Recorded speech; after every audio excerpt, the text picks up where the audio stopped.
플로렌스 체드윅이라는 유명한 수영 선수가 있습니다. 혹시 다들 아십니까? 제가 태어나기 한 40년 전에 있던 선수인데요. 저도 이번에 알아보다가 알게 되었는데 영국 해협을 왕복한 최초의 여성 수영 선수라고 합니다. 근데 이 수영 선수가 1952년대 이제 7월 4일 미국 독립기념 그 일때 그 캘리포니아 해안으로부터 35km 정도 떨어져 있던 카타리나 섬에서 장비 없이 그 35km를 완주하는 도전을 했다고 합니다. 그래서 무려 16시간 동안 먹지도 않고 마시지도 않고 그 물에서 나오지도 않고 수영하는 것을 도전을 했었다고 하는데요. 이제 도전을 하고 나서 한 2km 정도 남았을 때 갑자기 앞이 안 보이고 안개로 가득해가지고 더 이상 나아갈 수가 없는 상황이 닥치게 됩니다. 그래서 결국에 이 체드윅이라는 수영 선수는 그 남은 1, 2km를 앞두고서 도전을 포기하게 됩니다. 하지만 이 선수가 무려 2달 뒤에 다시 이번에는 도전해서 성공을 해보겠다는 마음으로 다시 도전하였는데요. 그때는 다시 또 바다 안개가 앞에 뿌옇게 펼쳐졌음에도 불구하고 다시금 그 도전을 하여서 그 도전에 성공했다고 합니다. 그리고 그녀는 그 도전에 성공한 뒤 이렇게 말했는데요. 이번에는 내가 목표 지점을 마음속으로 보고 있었기 때문에 끝까지 헤엄칠 수 있었습니다. 라고 말했습니다. 오늘 본문 말씀에도 보면은 바울이 가진 목표가 무엇인지를 우리가 확실하게 볼 수 있는데요. 바울의 목표는 그리스도를 아는 것입니다. 빌립보서의 수신자였던 빌립보 교회는 기본적으로 모범적인 교회였고요. 그리고 바울이 기뻐하고 그리고 매우 감사하는 교회 중 하나였습니다. 그런데 그 빌립보 교회에는 또 여러 가지 고난들이 있었는데요. 교회 외부적으로 유대주의자들의 핍박이 있었습니다. 그 유대주의자들의 그 핍박은 그 유대주의자들이 자신의 육체를 자랑하고 그리고 외적인 것들을 중요시 했었던 것입니다.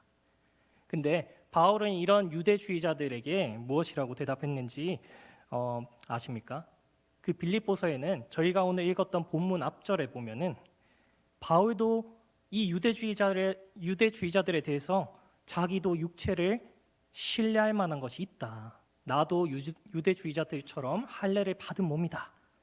라고 말을 했지만 그러면서도 한편으로는 자신은 이런 것을 그리스도를 위하여서 다 해로 여기고 그리고 배설물로 여긴다고 말했습니다. 유명한 구절입니다.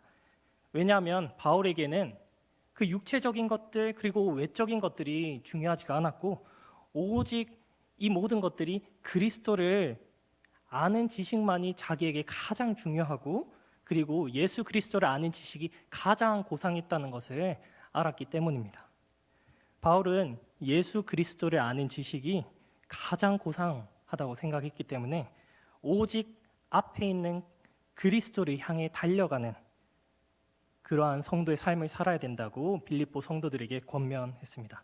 그렇다면은 그리스도를 향해 달려가는 삶을 살기 위해서는 과연 우리가 어떻게 해야 하고 어떻게 살아가야 할까요? 크게 3가지로 나눠서 설명하고자 합니다. 첫 번째로는 자만하지 않는 것입니다. 바울은 오늘 본문 12절에 자신이 이미 얻었다 함도 온전히 이루었다 함도 아니라고 말했습니다. 바울의 집안은 모두가 알다시피 부와 명예를 가진 엄청난 집안이었습니다. 부모님이 유대인이었지만 부와 명예로 인하여서 로마 시민권을 가질 수 있게 되었었고요. 뿐만 아니라 그 바울이 태어나서 자랐던 도시였던 다소는 아테네와 알렉산드리아와 같이 정말 유명한 대학 도시 중 하나였습니다.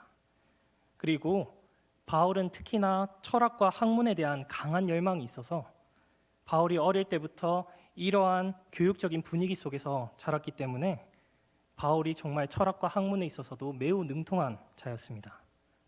그런 바울의 인생을 우리가 지금 현대에 와서 돌아보면은 그는 정말 모든 걸 가진 자였고 그리고 지식에 능통하여서 그 누구보다도 정말 두뇌가 명석하고 똑똑한 사람이었습니다. 그런데 바울은 12절에 언급했던 것처럼 자신이 이룬 일에 대해서 자신은 이미 얻은 게 아직도 없고 이룬 것이 없다고 말을 하고 있습니다. 과연 그 이유가 무엇일까요? 그것은 자신이 이룬 일에 딱 그 이룬 일에 만족해버리면은 더 이상 노력하지 않고 그리고 발전이 없다고 생각했기 때문입니다. 바울이 말하고자 한 것은 과거에 자신이 그런 이룬 업적 등으로 인하여서 본인을 드러내려고 마치 유대주의자처럼 자신의 것을 자랑하고 드러내려고 그렇게 자만하고 교만하게 살면 안 된다는 것을, 그러한 마음의 자세가 필요하다는 것을 빌립보 성도들에게 권면하고자 했던 것입니다. 우리가 삶을 살아가다 보면 주변에서 자만하거나 자신의 것을 자랑하고 드러내려고 하는 사람들이 무척이나 많습니다. 그런데 그들의 삶을 우리가 돌아보면요, 그들은 주위 사람들의 조언도 받아들이지 않고 뿐만 아니라 자신이 가지고 있는 잘못된 행동들이나 성격 같은 것들을 전혀 고치려고 하지 않습니다. 결국 그들이 그렇게 살아가다 보면은 세월이 지나가도 늘 제자리 걸음만 하게 되고 자칫하면 자신의 모습과 자신의 모든 행동들이 더 악화되어서 주변에 많은 악한 영향들을 끼치게 됩니다. 그러한 자만한 사람들은 자기의 목표를 이미 낮게 잡고 그리고 자기가 이미 이룬 과거의 업적에 만족해버리기 때문에 그 사람은 더 이상 미래로 향해 나아가기가 힘든 것입니다. 그렇다면은 바울은 과연 자만하지 않기 위해서 어떻게 살아가야 된다고 말을 하고 있습니까? 바울은 자신의 삶에서 그리스도의 의미를 얻어가기 위해서 계속 달려가야 한다고 말하고 있습니다.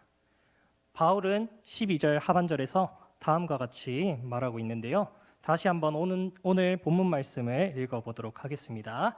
시작. 오직 내가 그리스도 예수께 잡힌 바 된 그것을 잡으려고 달려가노라. 아멘. 이미 예수 그리스도의 능력으로 잡힌 바 되었던 바울은요, 그리스도를 더욱더 알기 위해서 그리스도를 잡으려고 달려간다고 말하고 있습니다. 여기서 달려간다란 표현은 우리의 믿음의 특징을 잘 나타내 줍니다. 바울은 그 믿음을 달리기에 많이 비유하고 있는데요. 이 달리기를 생각하면은 성도님들은 어떤 것들이 떠오르십니까? 저는 다이어트가 떠오릅니다. 제가 이제 신대원을 다니면서 이제 공부를 하면서 책상에 앉아 있는 시간이 길어질수록 저의 지식과 학문에 대한 열정은 늘어나는데 이제 제 옆구리가 점점 늘어나는 것을 좀 느끼기 시작했습니다. 그래서 제가 이 달리기를 생각하면 항상 다이어트가 생각이 나는데요. 제가 그렇게 살이 찔 때마다 이제 특별히 달리기의 필요성을 자극해 주시는 저는 또 관리 집사님도 옆에 계셔서 또 그 다이어트에 대한 자극을 많이 받고요. 또 제가 달리고 싶지 않은데 저희 초등 일부 아이들이 저만 보면 달려와서 제가 도망간다고 또 많이 달려가긴 합니다.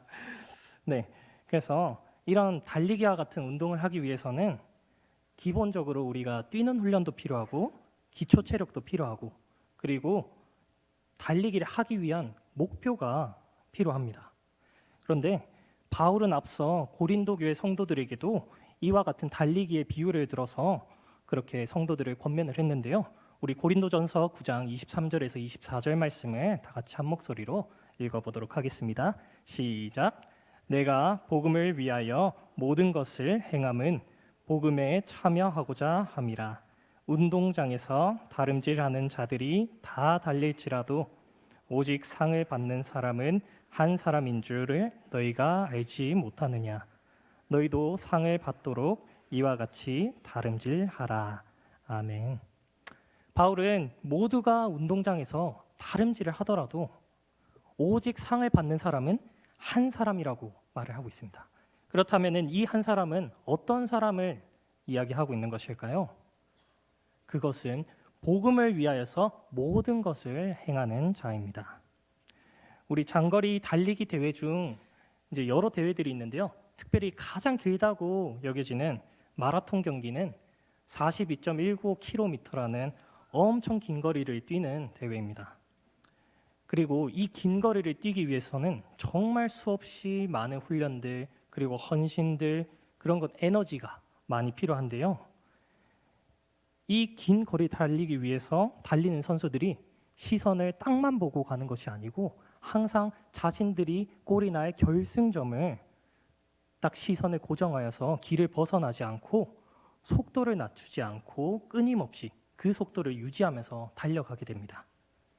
근데 우리 모두도 마찬가지입니다. 바울은 그리스도인의 삶을 달리기의 과정으로 보았습니다. 성도는 구원을 받았을 때 의롭다고 여겨지는 칭의를 받지만 그 성도의 삶은 그리스도를 계속 지속적으로 닮아가야 합니다. 그것을 저희가 성화라 하죠.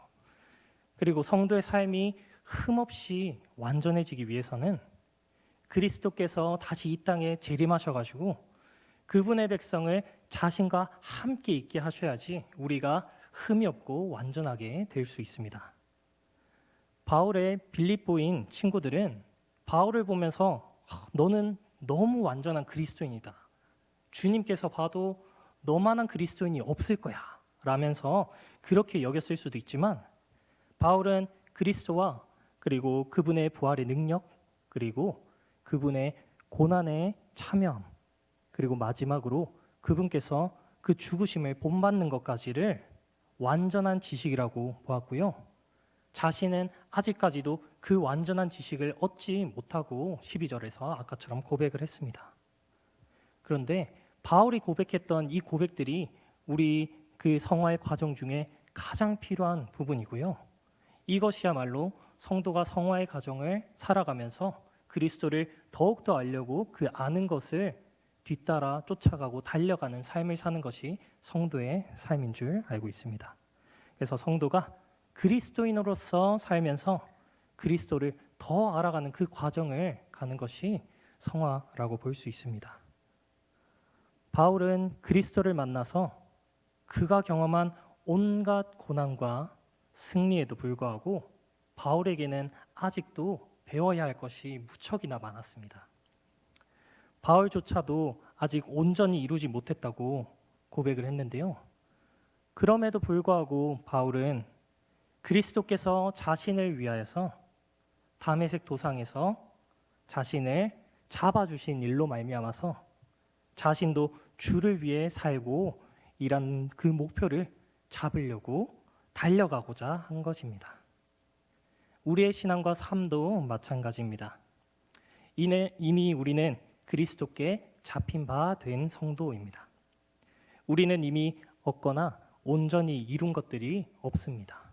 우리가 세상을 살아가면서 이미 이루고 우리가 이미 얻을 것을 다 얻었다고 생각하지만 바울의 고백처럼 아직까지 우리에게는 온전히 이루거나 온전히 얻은 것들이 없습니다. 이 모든 것들을 얻게 하시고 이루시게 하는 분이 그리스도 뿐이시기 때문입니다.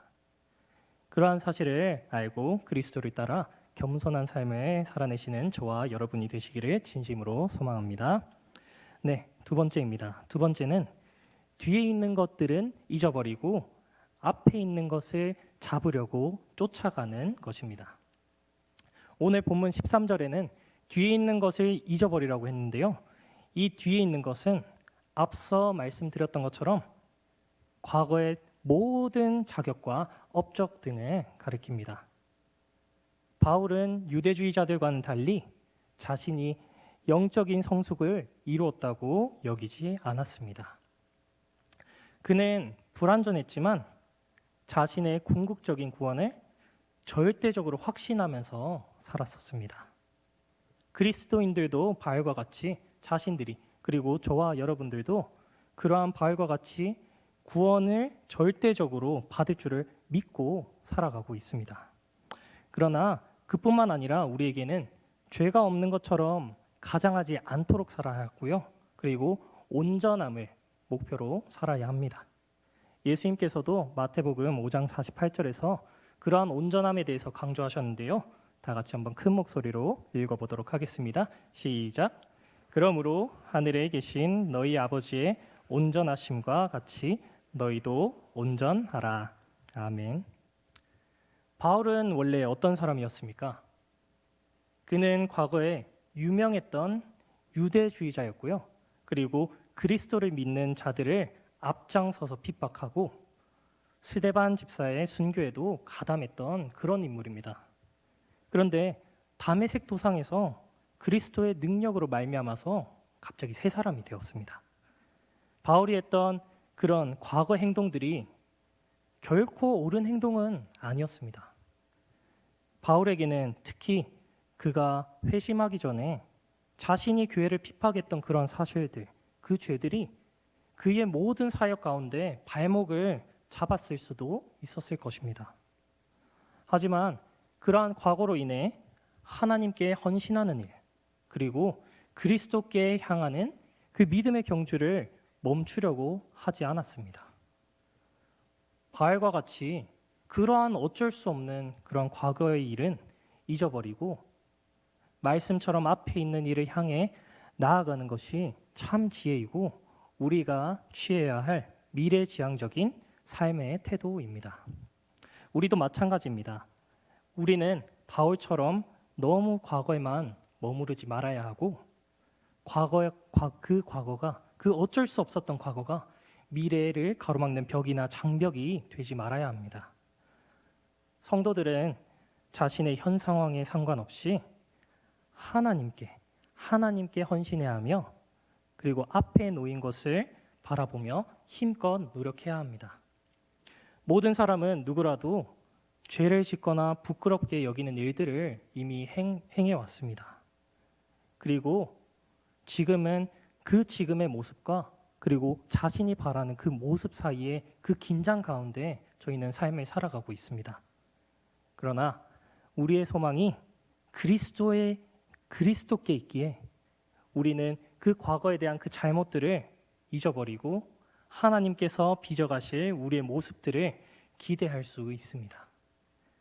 우리가 집중해야 되는 목표는 과거가 아니라 지금 하나님께서 우리의 관계에 집중함으로 인해 그리스도를 아는 것에 힘써야 하는 것입니다.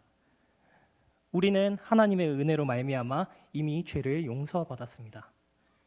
하나님께서는 우리가 그 과거의 죄에 속박되어 사는 것을 원하시지 않고 오직 우리가 앞에 있는 것을 바라보며 믿음과 순종의 삶을 살아내기를 원하십니다.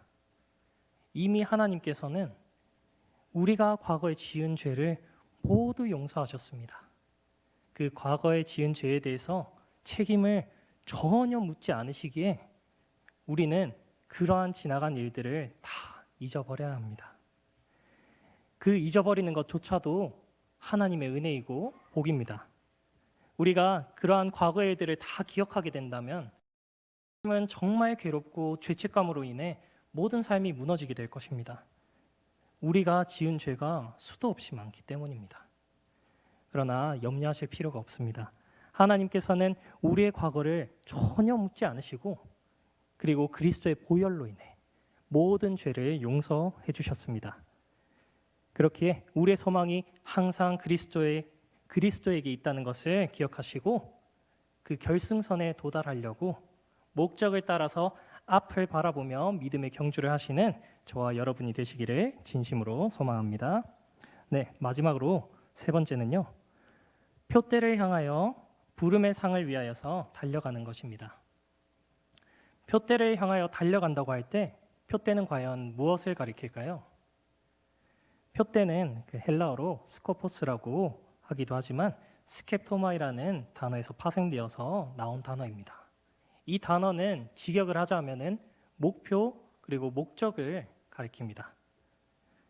바울은 목표나 목적을 향해 달려가야 한다고 강조를 했던 것입니다. 바울은 이 믿음의 경주를 달려가서 그리스도에 대한 그 온전한 지식이라는 그 목표만을 바라보고 달려가야 한다고 한 것입니다. 이 믿음의 경주는 우리 성도들 모두가 죽는 날까지도 계속되는 것입니다. 표대를 향해 가는 그 믿음의 경주는 앞서 언급했던 것처럼 마라톤하고 다시금 비교가 될 수 있는데요. 혹시 처음 마라톤을 뛰는 사람들이 주기적으로 포기하고 싶은 구간이 있는데 혹시 그때가 언제쯤 되는지 다들 혹시 아실까요? 예, 저도 보고서 놀랐는데요. 그것은 마지막으로 약 10km 정도를 30km를 뛰고 약 10km 정도를 남겼을 때 정말 포기하고 싶다는 생각이 보통 들곤 한다고 합니다. 그때부터 자기가 처음 뛸 때 내가 저 결승선까지 갈 거야 했던 그러한 자신감이 점점 무기력으로 변하고, 그리고 일정한 속도로 뛰었던 그 처음의 시작과는 달리 점점 처지고 발걸음이 멈추게 된다고 합니다. 그 초기에 분출되었던 그 흥분과 그 열정이 나오던 그 아드레날린이 아픔과 피로에 결국 밀려나서 그 긴 장거리 그 경주를 포기하게 된다고 합니다. 그러나 반대로 열심인 주자, 그리고 목적과 목표가 뚜렷한 주자는 자신이 너무 힘들어도 시선과 그 마음이 그 목적과 그 목표인 결승점에 향해 있기 때문에 정말 힘들어도 끝까지 앞만 보고 달려가게 됩니다. 조금만 더 가면은 결승선에 도달할 수 있을 거라고 자기 자신을 타이르고, 그리고 결승선만 생각하면서 달려갈 수 있기 때문입니다. 우리 그리스도인의 믿음의 경주도 마찬가지입니다. 우리는 삶의 목적이 없고 단순한 노동이나 지루한 삶을 저희는 버티질 못합니다. 목적이 없는 삶은 우리가 가야 할 결승선과는 다른 길로 우리를 인도하게 됩니다.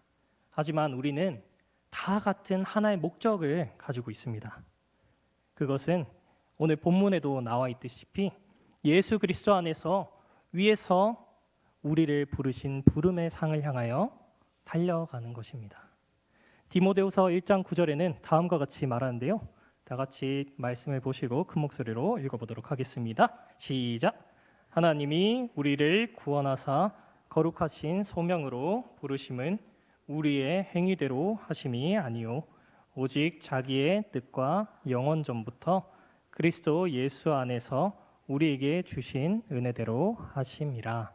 아멘. 여기서 우리는 그 부르심의 상이 구원으로 보일 수도 있습니다. 하지만 여기서 말하는 그 부르심의 상은 단순히 구원이나 영생을 의미하는 것은 아닙니다. 우리가 무언가를 보고서 달려가고 쫓아간다는 것은 우리가 정말 열심히 노력하는 것을 말합니다.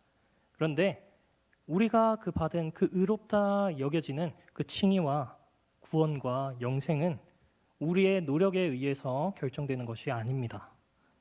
이것은 흔히 말하는 행위 구원이며, 그리고 바울이 가르치고자 하는 것과는 완전 반대가 되는 것입니다.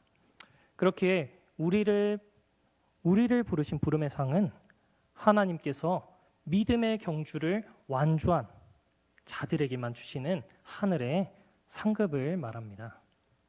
하나님께서 우리에게 비록 어떠한 상급을 주시고 얼마나 큰 상급을 주실지는 우리가 알 수는 없습니다. 하지만 우리가 이 땅 가운데서 우리가 정말 그 믿음의 경주를 완주했을 때, 마치 우리가 마라톤 경기 그 42.19km를 달렸을 때 그 결승점을 통과하고 주변 사람들이 다 환호해주고 기뻐해주고 할 때처럼 그 믿음의 경주를 완주하는 저희를 보면서 하나님께서 저희에게 주실 칭찬과 위로와 영광이 있을 것입니다. 바울은 그러한 하나님의 부름의 상을 위하여서 표대를 향하여 달려가라고 권면합니다. 사랑하는 성도 여러분, 우리 삶에 가야 하는 길에 무척이나 많은 장애물들이 있습니다. 그런데 우리가 그 믿음의 경주, 그 표대를 향하여 그 가는 길 가운데 장애물이 있어도 그 믿음의 경주를 하는 우리에게 하나님께서 길을 열어주시고 우리가 그 믿음의 경주를 완주할 수 있도록 주님께서 인도하여 주실 겁니다. 주님은 우리의 목자이시기 때문입니다. 그래야 해서 믿음의 경주를 완주할 때까지 우리가 세상 사람들의 그 명예와 칭찬, 그런 것보다도 하나님께서 예비하시고 하늘에서부터 부르신 그 부름의 상을 항상 기대하며 달려가는 저와 여러분이 되시기를 간절히 소망합니다. 말씀을 맺겠습니다. 2004년에 아테네 올림픽에서는 미국의 매슈 에먼스라는 사람이 많은 사람들에게 충격을 주었습니다. 그는 소총 결승전에서 2위하고 점수가 엄청 차이 나는데 관역을 아무데나 맞추기만 해도 1등이 확정되는 순간이었습니다. 에먼스는 마음을 가다듬고서 관역을 탕 하고 저격을 했는데요. 총알이 관역의 정중앙을 뚫고 지나갔습니다. 그런데 이상하게 관역의 정중앙이 뚫렸음에도 불구하고 그 관역을 뚫었다는 그 소리가 신호가 울리지 않았던 것입니다. 알고 보니 에먼스는 자신의 관역이 아니라 옆에 있는 사람의 관역의 정중앙을 뚫었던 것입니다. 그로 인하여서 에먼스는 2등이 되었고요. 결국 다 잡았던 금메달을 놓치게 되었습니다. 사랑하는 성도 여러분, 우리의 삶도 마찬가지입니다. 성도의 삶은 우리를 향한 하나님의 목적을 정확히 바라보고 그리스도께로 믿음으로 달려가는 삶입니다. 우리가 믿음의 삶을 달려갈 때 정확한 목적지, 목표, 목적을 바라보지 않고 달리게 된다면 다른 길로 갈 수 있습니다. 하지만 우리가 그러한 최종 목적지를 정확히 바라보고 앞을 보고 그리스도를 따라가게 된다면 그리스도 예수 안에서 하나님이 위에서 부르신 부름의 상을 향하여 우리는 달려가게 될 것입니다. 그리하여 표대를 향하여 믿음의 경주를 온전히 완주하시는 저와 여러분이 되시기를 주님의 이름으로 간절히 소망합니다. 아멘.